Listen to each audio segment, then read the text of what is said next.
Welcome back. As we speak, a couple of these, non-index stocks have seen a big cut. Ambuja Cements is case in point, down almost 7.5%, and most of the cuts have come by just in the last few minutes or so. It's falling in step with the decline that we're seeing in Adani Group stocks, but now it's seen an accelerated decline on Ambuja Cements, and other stocks also not doing too well. But let's get chatting about Relaxo Footwears. It posted a weak set of numbers yet again. In fact, the stock is down about 41% from the highs, and margins this time around have slipped by about 600 basis points as well. We have with us Mr. Ramesh Kumar Dua, who's the MD of the company, joining us now. Mr. Dua, thank you so much for joining in.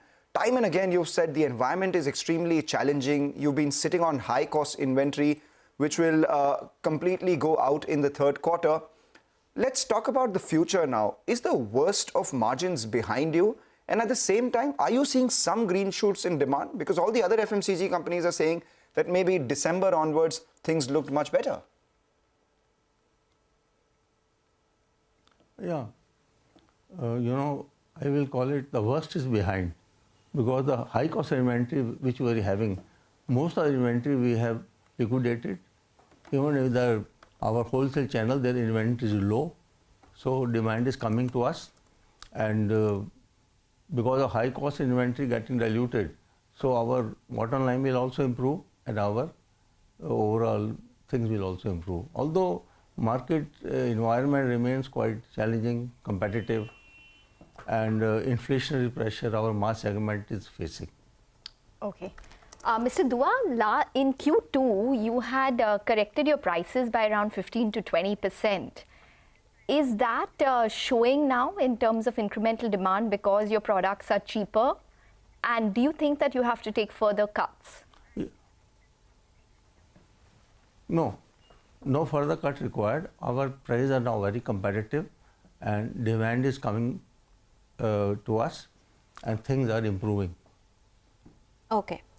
So, Mr. Dua, since you are saying that your demand is improving, what kind of volume growth are you anticipating to come by in FY23 and ultimately in FY24? Have you seen a market share shift towards organized players like yourself? And what does it mean in terms of growth that you're expecting in FY24 now that the worst is behind? The April onwards, that quarter, I think double-digit growth we are expecting. Volume growth in our Hawaii segment, in our EVA flight segment has already started improving. Overall, since the things are challenging and every customer wants to maintain low inventory, that is why our demand is low, but things are happening and they are improving. Okay, things are happening, they're improving. You said that margins would improve as well now that all the high-cost inventory has been liquidated. Could you give us a sense of how much they would improve by? Because this quarter you did about 10% margins. In the past you've done 15 to 17%, and at some point you've done 20% plus as well. So how much is the improvement we can expect?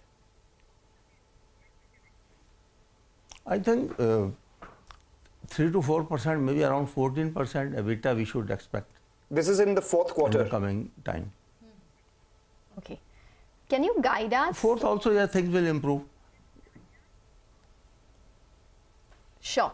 Mr. Dua, talking about margins, can you guide us in terms of the input cost pressures as well vis-a-vis the previous quarter? No, because there was a lot of high cost inventory that affected our margins. Now since high cost inventory, lot of inventory we have been able to liquidate. So our margins will definitely improve. In this quarter also they will improve. In the April onward it will further improve. Okay, so you're expecting improvement in Q4 and the coming quarters as well. Mr. Dua, when you talk about demand improvement, can you give us a sense of whether it's coming from the premium segment, whether the low-cost inventory is seeing, or the low-cost products are seeing more demand? Is it coming from rural or is it coming from urban areas? What is the split looking like? Where are you more bullish on right now? At the moment, entire market environment is very challenging. Even in and most affected is our mass segment. There still the consumer is facing inflationary pressure. So there it is more affected than other segment. Right.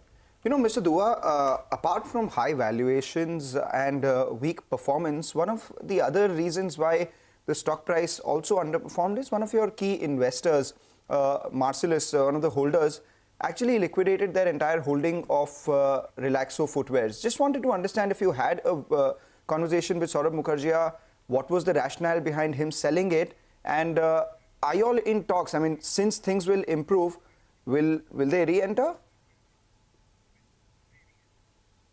No, so that is their outlook.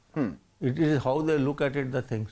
Yeah, our job is the company should perform, and we are focusing on that. How investors react, how they behave, what is their outlook, that is their personal thing.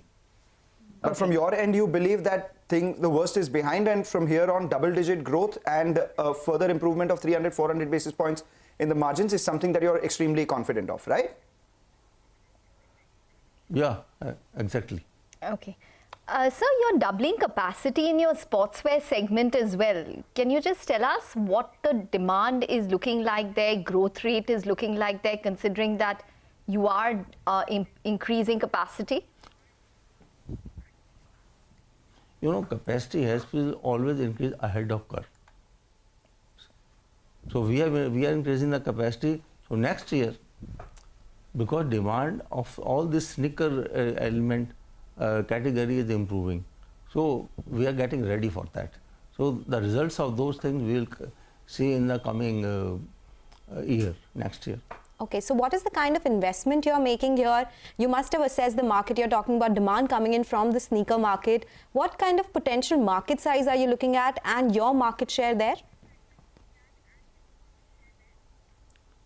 Market share I can't comment. I can only comment on what I will be able to do. I think 25% to 30% more sale in this premium segment in shoe we are expecting next year.